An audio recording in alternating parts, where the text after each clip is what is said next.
রোজা রাখা অবস্থায় স্বপ্নদোষ হলে রোজা থাকবে কিনা, রোজা থাকা অবস্থায় হাতের বা পায়ের নখ কাটা যাবে কিনা, বালতি দিয়ে গোসল করতে গেলে অনেক সময় শরীরের পানি বালতিতে চলে যায়, তখন কি সেই পানি পবিত্র থাকে? সে পানি দিয়ে গোসল করলে পাক হতে পারবো কি? রোজা রেখে মেহেদি নখে আর মাথায় দেয়া যাবে কি না? মোবাইলে কোরআন শরীফের অ্যাপস ডাউনলোড করে তেলাওয়াত করলে কোনো গুনাহ হবে কি? রোজা অবস্থায় আতর বা পারফিউম করার বিধান কি? কেউ যদি ফরজ সালাত আদায় না করে রোজা রাখে, তার রোজা রাখার যৌক্তিকতা কতটুকু? স্বামী স্ত্রী ঝগড়া করে কতদিন কথা না বললে গুনাহ হবে?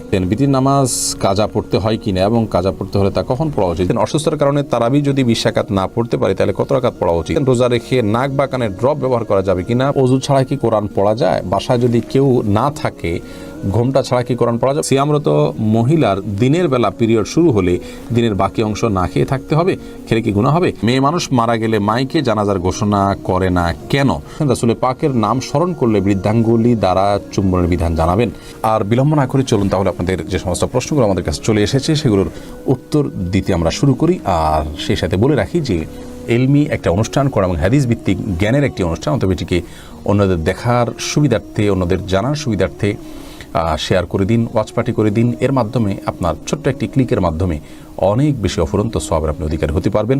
শয়তান আমাদেরকে এরকম সহজে অনেক বেশি অর্জন হতে পারে সে আমলগুলো থেকে ভুলিয়ে রাখে এবং এগুলোকে আমাদের কাছে গুরুত্বহীন করে রাখে। অতএব শয়তানকে আমরা কোনোভাবেই যেন সুযোগ না দিই। আল্লাহ তাআলা সেই তৌফিক দান করুন। এমডি ইয়াকুব হোসাইন জানতে চেয়েছেন, রোজা রাখা অবস্থায় স্বপ্নদোষ হলে রোজা থাকবে কিনা? থাকবে, কোনো অসুবিধা নেই। স্বপ্নদোষ মানুষ ইচ্ছাকৃত করে না, অতএব স্বপ্নদোষ হলে বীর্যপাত হয়ে গেলে ঘুমের মধ্যে আপনার রোজা কন্টিনিউ করতে পাওয়া হবে।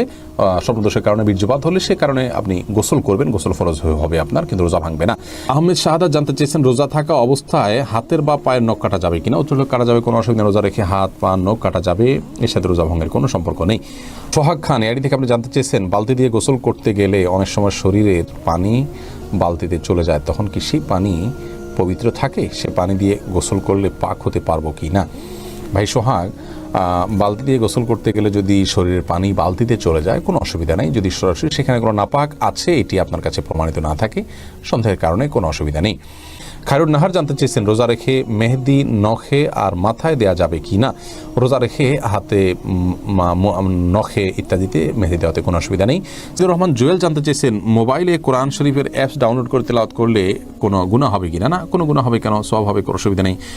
এরপরে শিহাব মন্ডল জানতে চেয়েছেন, রোজা অবস্থায় আতর বা পারফিউম ব্যবহার করার বিধান কি? উত্তর হলো জায়েজ আছে, কোনো অসুবিধা নেই। আতর পারফিউম ব্যবহার করা যাবে, রোজা রেখে তেল ব্যবহার করা যাবে, কোনো অসুবিধা নেই। শাকুল খান জানতে চেয়েছেন, কেউ যদি ফরজ সালাত আদায় না করে রোজা রাখে, তার রোজা রাখার যৌক্তিকতা কতটুকু? তিনি রোজা রাখছেন, একটা ফরজ আদায় করতেছেন, এই জন্য আমরা অবশ্যই তাকে অ্যাপ্রিসিয়েট করবো যে তিনি অন্তত একটা ফরজ আদায় করতেছেন।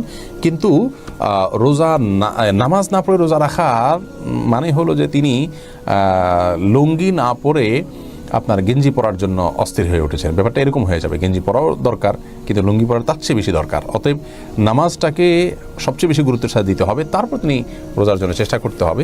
নামাজ না পড়ে রোজা রাখা এটা হলো নামাজের গুরুত্ব বা সালাতের গুরুত্ব না বোঝার কারণে। আল্লাহ তাআলা আমাদের ভাইকে বোঝার তৌফিক দান করুন। কাহিনী আইডি থেকে আমরা জানতে চাচ্ছেন, স্বামী স্ত্রী ঝগড়া করে কতদিন কথা না বললে গুনাহ হবে? 3 দিন পর্যন্ত আপনি কথা না বলে থাকবেন। নবী সাল্লাল্লাহু আলাইহি ওয়াসাল্লাম বলেছেন, লা ইয়াহিল্লু লিমুসলিমিন আইয়াহজুরা আখাহু ফাওকা 3 আইয়াম। কোনো মুসলিমের জন্য অন্য মুসলিমের সাথে 3 দিনে বেশি কথা না বলে তাকে বয়কট করে থাকা জায়েজ নয়। অতএব 3 দিনে বেশি আপনি স্বামী স্ত্রী কথা না বলে থাকা উচিত নয়। এটা অন্য যে কোনো মুসলমানের জন্য যেরকম, তাদের জন্য একই কথা প্রযোজ্য। ফিকার খান তাসিন জানতে চেয়েছেন, বিতির নামাজ কাজা পড়তে হয় কিনা এবং কাজা পড়তে হলে তা কখন পড়া উচিত? জি, বিতির নামাজ আপনি কাজা করবেন। অনেক ওলামারা বলেন যে বিতির নামাজ যদি দিনে কাজা করেন তাহলে আপনি জোর রাকাত পড়বেন, যেহেতু দিনে কোনো জোর রাকাত নাই। এই মতটা কতটা অথেন্টিক, এই মতের সপক্ষে কোনো হাদিস আছে কিনা আমি জানি না। তবে অন্য সমস্ত আমলের সাথে যদি আমরা এটাকে তুলনা করি তাহলে দেখা যায় যে আসলে দিনের বেলায় বা যে কোনো ইবাদত যখন কাজা করা হয় তখনকার অবস্থা বিবেচনায় রাখা জরুরি নয়, বরং যেই ফরম্যাটের ইবাদত কাজা হয়েছে ওই ফরম্যাটে আদায় করতে হয়। যার কারণে আমরা মনে করি যে দিনের বেলা কাজা করলে সেটা 3 রাকাত বা বিজয় সংখ্যক করবে। ফারজানা শিরিন আপনি জানতে চেয়েছেন, অসুস্থতার কারণে তারাবি যদি 20 রাকাত না পড়তে পারে তাহলে কত রাকাত পড়া উচিত? তারাবি 20 রাকাত না পড়তে পারলে যতটুকু তৌফিক হলো ততটুকু পড়বেন। তারাবির রাকাত ফুলফিল না করলে যে কোনো গুনাহ হবে এমন না, ফরজ রোজার মতো। অসুস্থতার কারণে আপনি যদি 2-4 রাকাত 6 রাকাত কমও পড়েন, কোনো অসুবিধা নেই।